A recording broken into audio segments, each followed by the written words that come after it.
It's time for a road trip. We're heading to Pachuta, Mississippi, and we're going to be deer hunting with Mike Giles. Mike Giles is a pastor's son, and he blends his faith with the great outdoors. He works in the insurance business, but he loves to share the passion of the outdoors. He's an author. He is a writer for outdoor magazines and the newspapers in our area, and we can't wait to share his story with you today on The Road in Between. Let's go.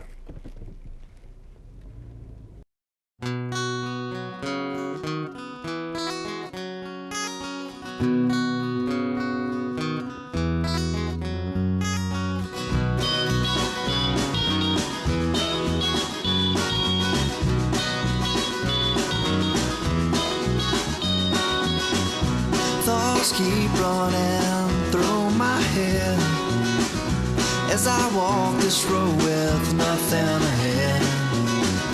The sun beams down on my face as I walk this road that leads to amazing grace. I am here with my good friend Mike Giles. Thank you, Mike, for coming to Lake Eddins and being with us on The Road in Between. Glad to be here, Tom. Well, you and I have met right here, in fact, about 10 years ago. That's you right. came down with Lamar Arrington, and you shared a big moment with me in my life.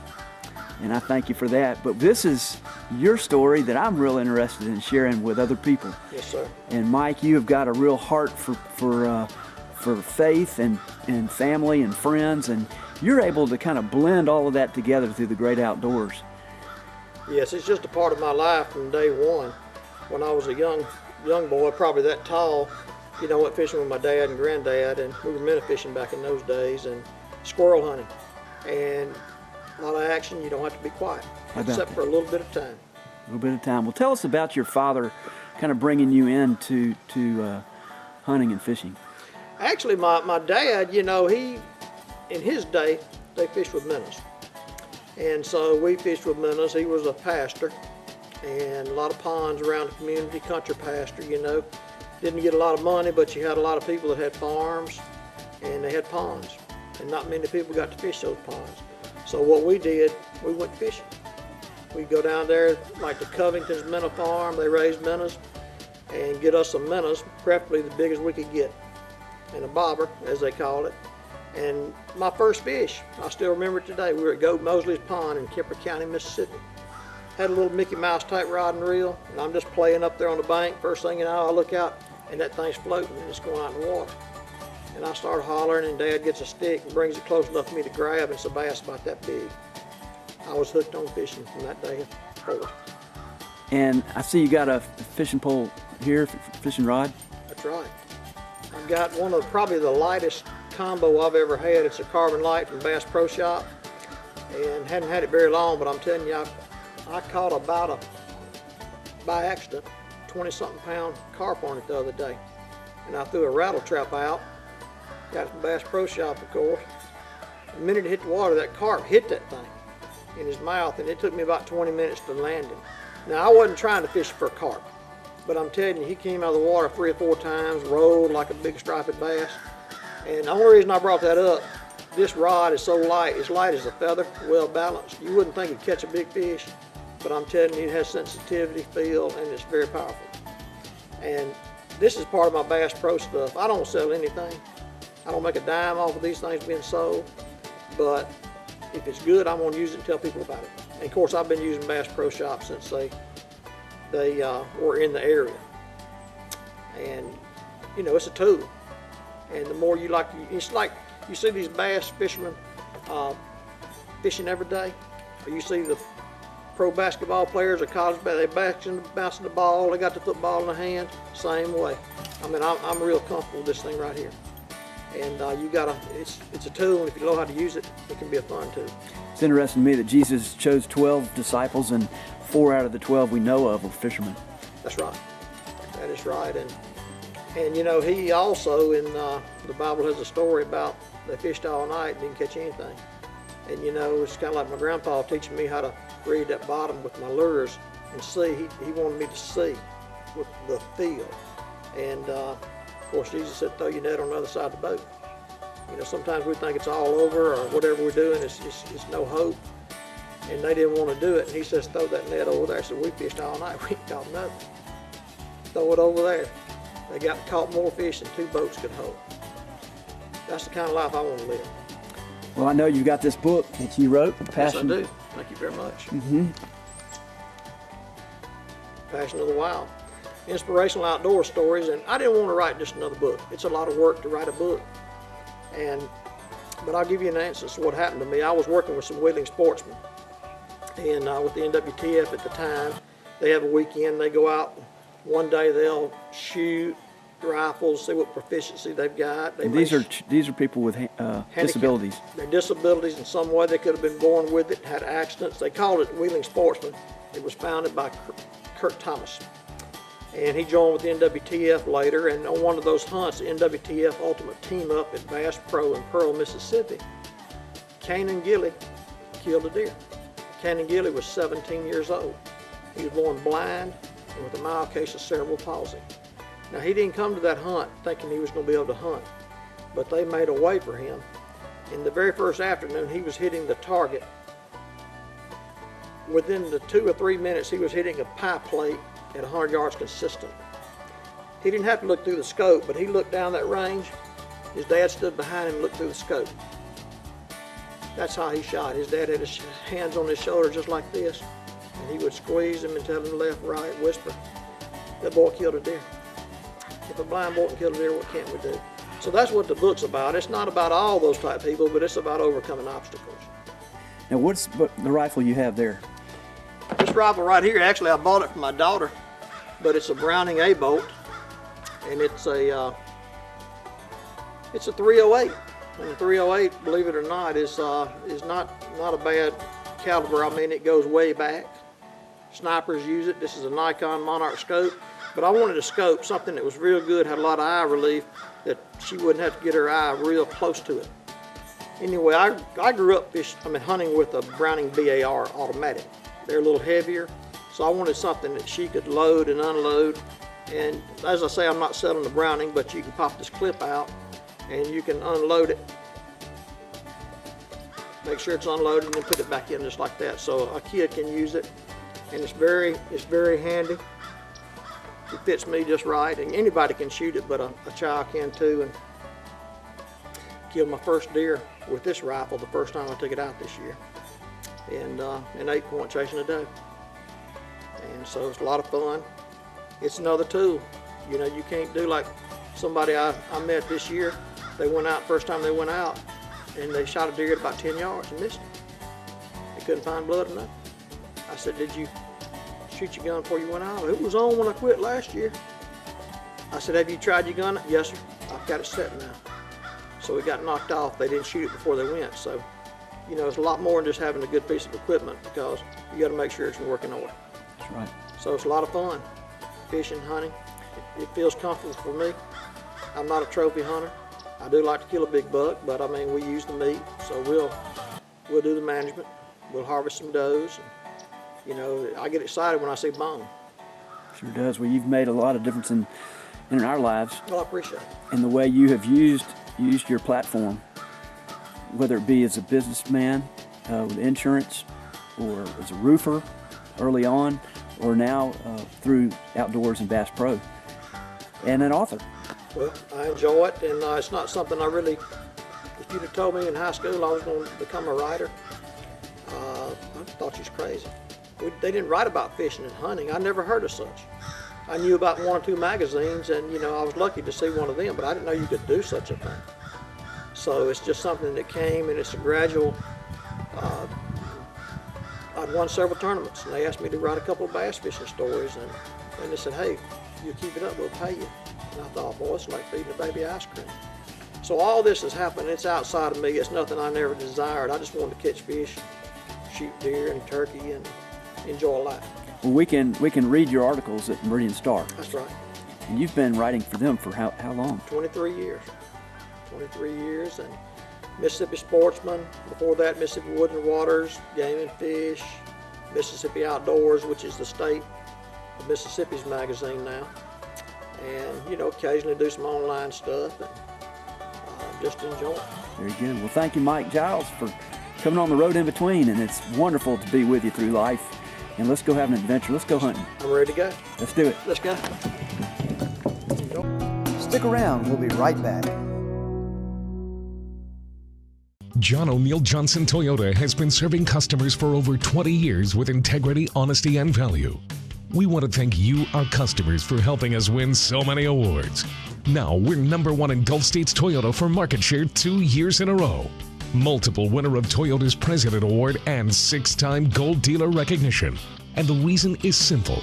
Customer satisfaction is our #1 priority. John O'Neill Johnson, a name you can trust. Toyota, a product you can depend on. A lot of people have helped get me here. My sisters always had my back. My buddies, Sonny and Sean. The crew, pushing me to be faster. Amy, reminding me to enjoy the moment. And Nationwide, who I've personally been with for 25 years. It's never been just me out there. Nationwide is on your side.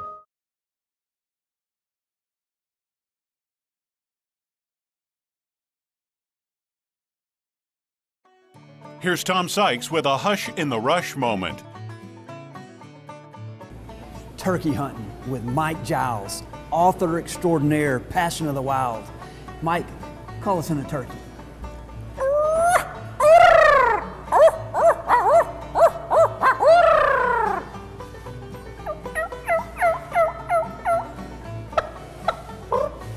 Turkeys, they remind me of Thanksgiving, and Thanksgiving reminds me of the Greek word eucharisteo, from which we get the word Eucharist.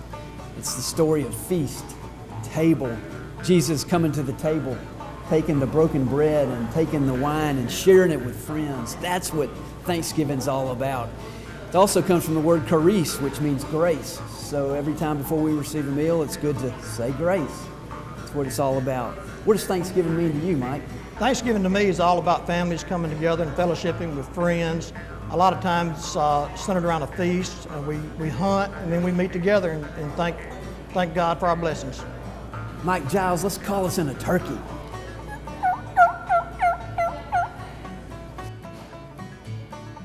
Hey, Mike and Tom, here's your whole Cajun turkey from Honey Baked Ham. Thank you, Carrie Goodman. We're grateful for Honey Baked Ham. Mike Giles, you really know how to call in a turkey. This is Tom Sykes and Mike Giles on a Hush in the Rush moment on the road in between. Welcome back to the road in between.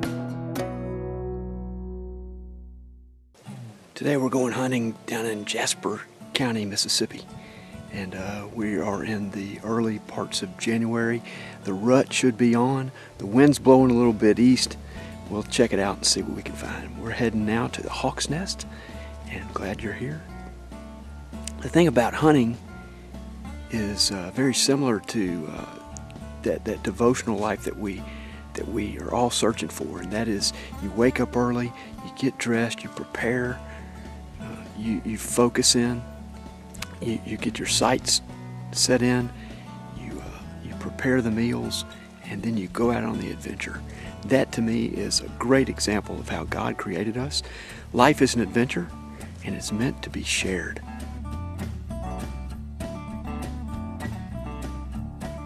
I'm here with my nephew, George Arrington. George, I've watched you grow up, and you are an incredible outdoorsman. You've caught some major fish. You've gotten some big bucks.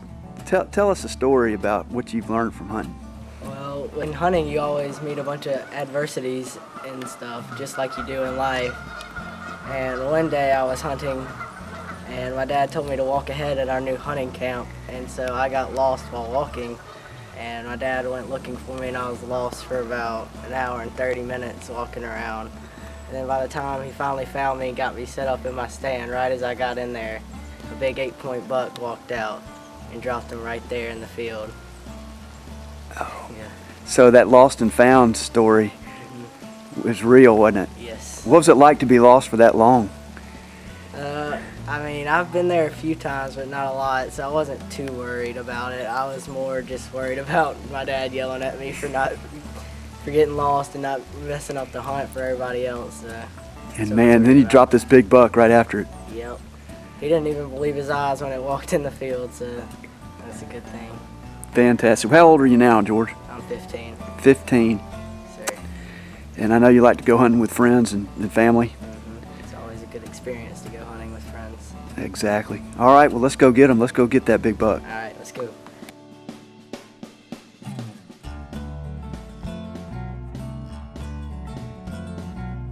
I'm here with my good buddy, hunting buddy, Kieth Evans, accountant by day, hunter by night.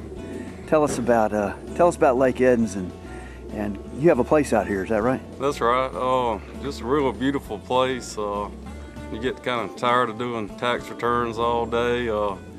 Just nice to come out here and we have some good fellowship and see the beauty that God has created for us, and just get to spend some time in the woods and kind of help clear your head a little bit. There you go, and you bring your son out here too. Yeah, it's been a great bonding times, and like I say, they grow up fast, so any chance you get, it's good to do something with them. Tell us about Matthew. He just started bow hunting. Yeah, he was able to kill his first deer this year with a bow, and it was a real exciting experience, and it had taken him 4 years of bow hunting to finally kill one. But tell you another thing, Tom, I always think about when we had a successful hunt, me and you stood in the field and said a prayer over our bounty for that day, and it's just times like that fellowship with good people and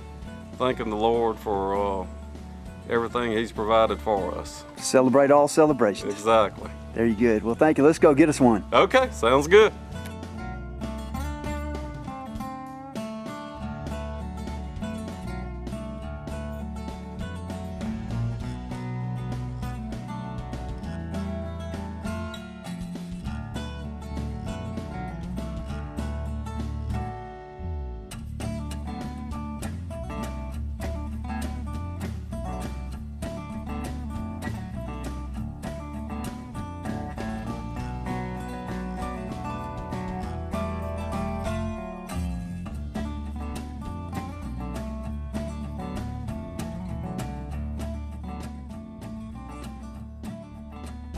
When you go hunting, you have to whisper. What is it about the whisper that makes you pay more attention? I don't know what it is. It's that thin, small voice. In the story of Elijah was this great prophet, and he was kind of the lone ranger out there representing Judaism in a world of multi religions, including Baal. Baal was this image of a bull. A bull represents power and sexuality. And Elijah represented Yahweh, who was invisible. No statues of Yahweh, but many statues and images of Baal. And yet he prevailed. What he did was he said, I will take my God over your God. And sure enough, it happened. Immediately after that battle between Baal worshipers and himself, he went into a cave. For some reason, he was depressed. You'd think he'd be up. But instead, he went down. Sometimes that's the way it is when we go through momentous experiences. We find ourselves drained. Maybe that's what happened to Elijah. So he goes into the cave, and God comes toward him. Not in an earthquake, not in a fire, and not in the wind, but in a small, thin voice. That's the whisper. And there, Elijah heard these words. What are you doing here? Or what are you doing here? Or what are you doing here in this dark cave? Get up and eat. So Elijah got up and ate, and he came out of his depression, and he carried on following God. If you're going through a cave in your own life, if you find yourself asking, what am I doing here? Know that God can whisper to us today, invite us to get resurrected, to eat, to get nourished, to get filled, so that then we can carry on in mission. That's the message for today. Now let's get back to hunting.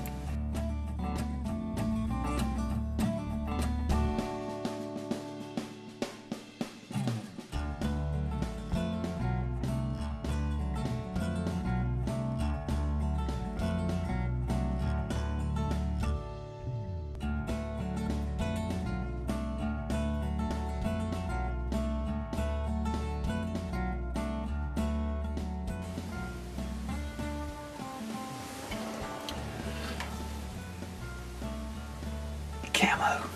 Why do we wear this camo? And then we cover it up with all this orange. What's that about? I mean, we invest in all of this great pattern, and then we cover it up with a $10 vest. I just don't get it sometimes. How about you? Well, sometimes when you go in search of something great, you've got to look like that context around you. And that's the way it is when you're in the mission field. There's a missionary named Hudson Taylor. Hudson Taylor was the first missionary to go into China. Before he went to China, you know what he did? Obviously, he learned the Chinese language. Second thing he did was he cut his hair to look Chinese. And thirdly, he left his home and he moved into the ghetto.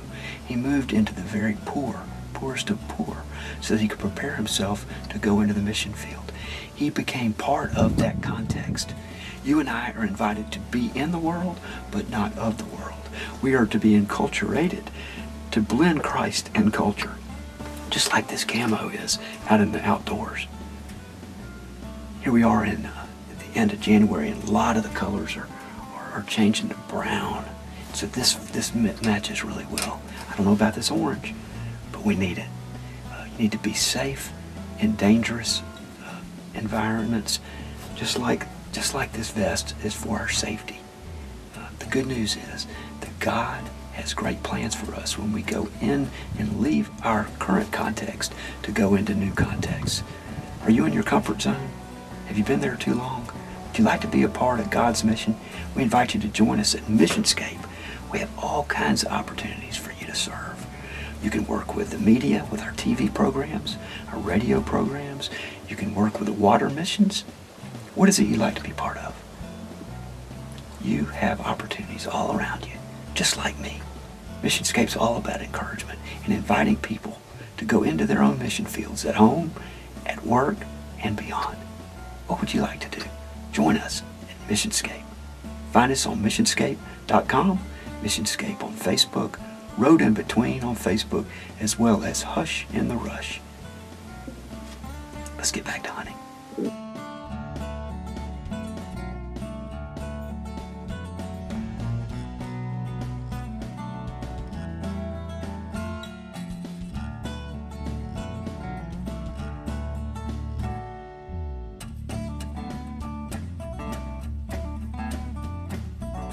I'm here with Mike Giles. We're in 166. It's a special holy place that Mike built. And when he built it, this is the place where many big bucks have been taken down. Today could be the day. It's all about anticipation. Let's see what happens.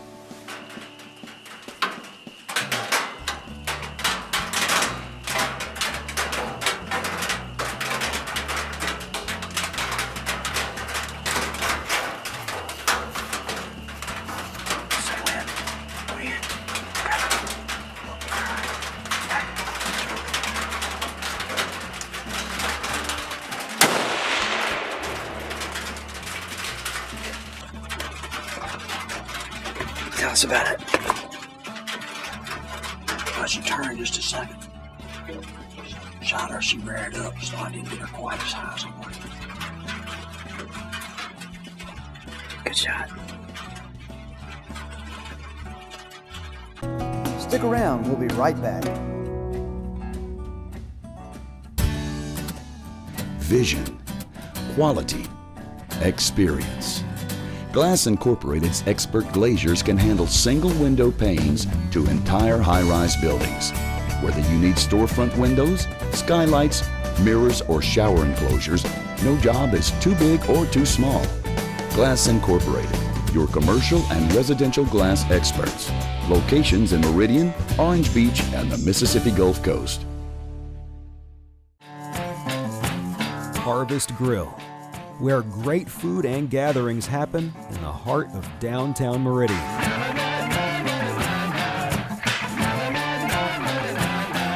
Open for lunch and dinner, Tuesday through Saturday.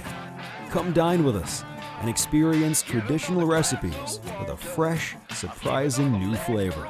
Visit harvestgrillms.com to view our menu and hours.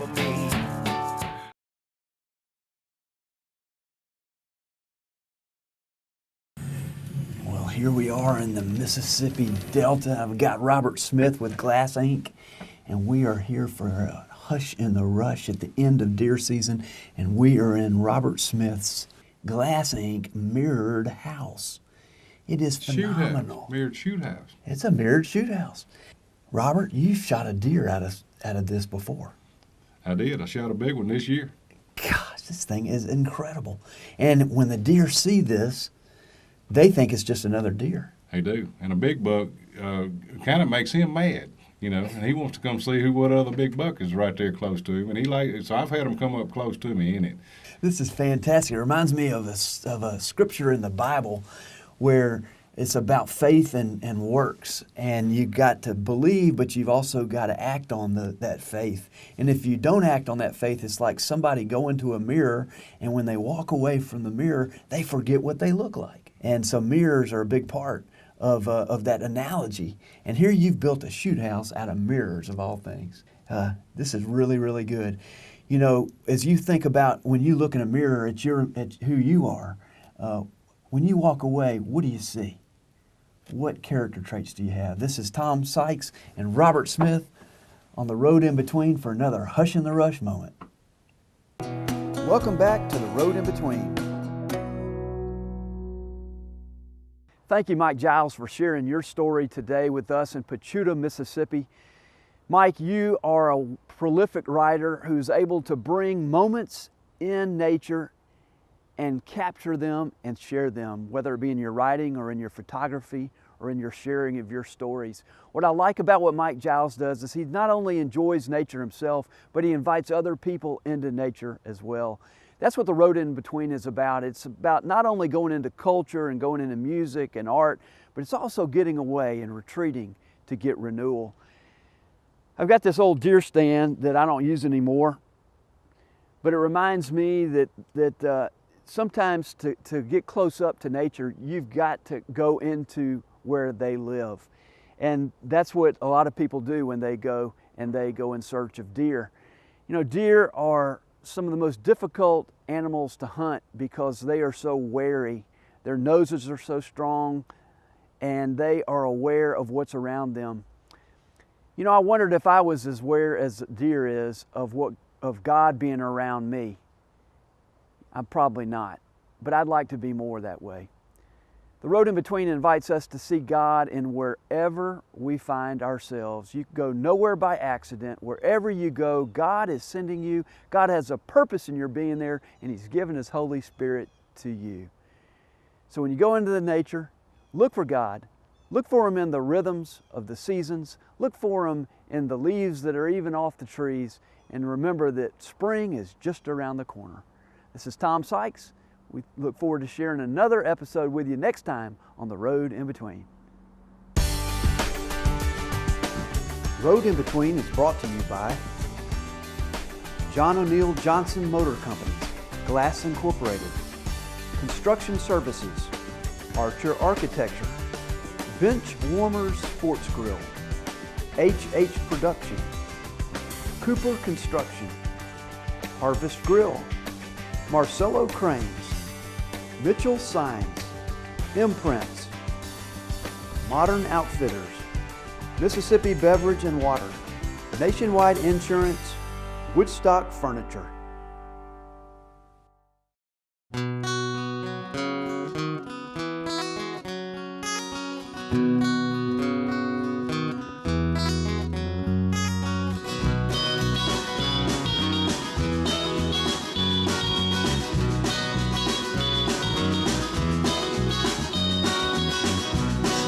Keep running through my head as I walk this road with nothing ahead. The sun beams down on my face as I walk this road that leads to amazing grace.